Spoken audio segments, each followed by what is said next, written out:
Dorcas Ministries International.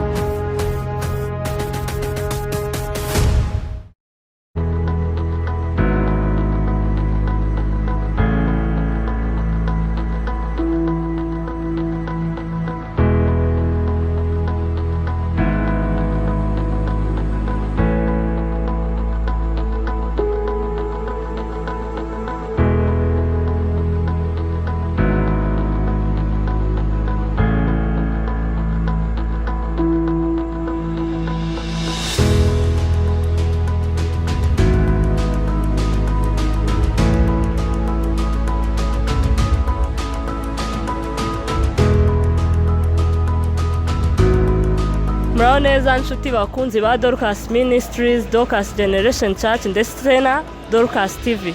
Nkuko mubibona hano turi ku kibuga cy'indege kuri Jomo Kenyatta Airways, aho duherekeje umubyeyi wacu Apostle Dorcas aho yerekeje mu Rwanda mu bikorwa bitandukanye bya ministeri, harimo ibiterane bizaba bishingiye kugenda afasha. Nkuko agiye kubitubwira gakeya mu magambo ye, reka twumve agenda dusobanuriraho gake ku by'uru rugendo. Twamutunga mikoro akatubwira. Murakoze cyane. Uyu ni umunsi navuga ngo udasanzwe, dufashe urugendo twerekeza mu Rwanda aho dukorera ibikorwa byacu bya Dorcas Ministry International. Rero ndagira ngo mbamenyeshe ko tuzaba dufite ibiterane bidasanzwe kandi byinshi. Dufite akazi katoroshye mu turere dutatu: Burera, Kirehe na Rukira. Aho hose tuzahakorera ndetse tugenda turiha mituweli ku batishoboye, imfubyi n'abapfakazi nk'uko Dorcas Ministry International ibikora. Ni igikorwa rero gihuriweho n'abanyamuryango batandukanye mu bihugu bitandukanye, harimo Canada, Norvège, Amerika, Australia ndetse n'imigabane itandukanye. Harimo abantu batandukanye ariko twese duhuriza hamwe. Rero nkanjye nk'umuyobozi wayo ni njyewe nserukiye mu Rwanda ndetse n'abandi bapasiteri n'ababishop tuzaba turi kumwe. Tuzahurira mu gihugu cy'u Rwanda, harimo abahanzi batandukanye guturuka Uganda ndetse n'abandi banyarwanda. Bizaba bishyushye, bizaba biryoshye, muzadukurikirane murebe kugira neza kw'Imana. Nkuko mubyumva ni ibintu byiza cyane. Abantu bari hafi mu Rwanda ntimuzabure, muzagereyo, muzagende murebe gukora kw'Imana nk'uko abivuze, muzahatubere. Nkuko nyine nabibabwiraga, abatazabasha kubireba mujye mukurikirana buri munsi kuri Dorcas TV, mukande subscribe, mukore like, share na comment, tugume duteze imbere umurimo w'Imana. Ikindi kibazo nashaka kubaza Apostle Dorcas kiragira kiti, ese ko yatubwiye ko ari ibitaramo ari igiterane ariko hanini bagaruka ku gufasha no gutanga mituweli, ese abo bantu muha mituweli ni umubare nakuka w'abantu, ese ni abantu bazwi, ni abantu bameze baturadusobanura muri rusange, ese ni igikorwa ngaruka mwaka kiba buri munsi, mufasha abantu bamwe? Nyine watubwira gake ukaduha nk'ishusho y'igikorwa muri rusange.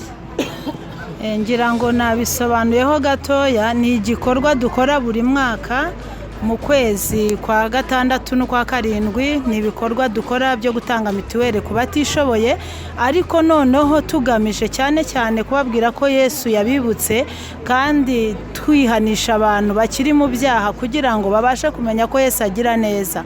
Wa muntu udafite kirengera, wa muntu wabuze uko agira, Yesu we ajya amusanga akamutabara. Ni ukuvuga ngo natwe duhaguruka mu bihugu bitandukanye kugira ngo tujye gutabara ba bantu bababaye, ariko tukanababwira ko turi kubikora ku bwa Yesu wabibutse. Rero nicyo gikorwa dukora, tugikora ngaruka mwaka, buri mwaka tuba turiyo. Ndetse ntabwo ariho gusa, mu kwezi kwa karindwi kurangira tuzaba turi muri Tanzania, ukwa munani kuzadusanga muri Tanzania, mu kwa cyenda tuzagaruka muri Kenya, hanyuma twerekeza no mu gihugu cy'i Bugande.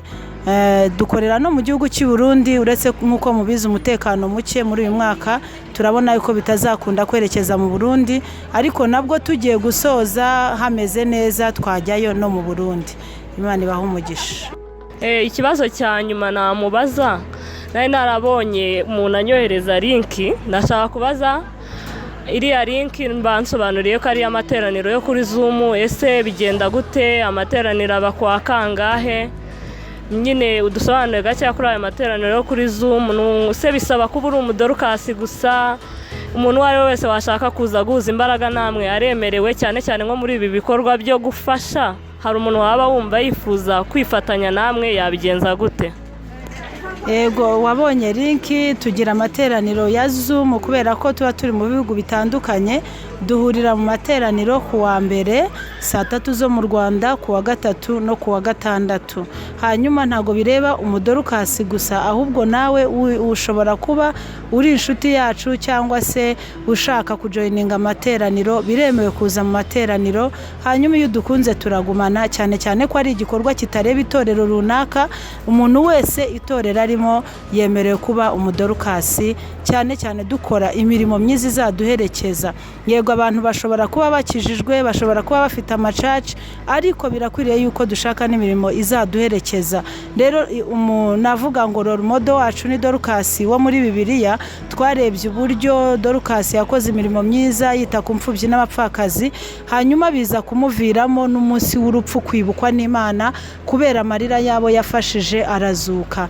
Rero natwe turi guharanira kugira ngo dukore imirimo myiza izaduherekeza, ariko buriya iyo wakoze imirimo myiza niyo ukiri mu isi, ya mirimo myiza irakuvuganira. Imana ibaha umugisha. Murakoze cyane. Iyo link turi kuvuga murayireba munsi y'iki kiganiro, downloadinga Zoom ukajya nawe ukandaho ntucikwe n'amateraniro.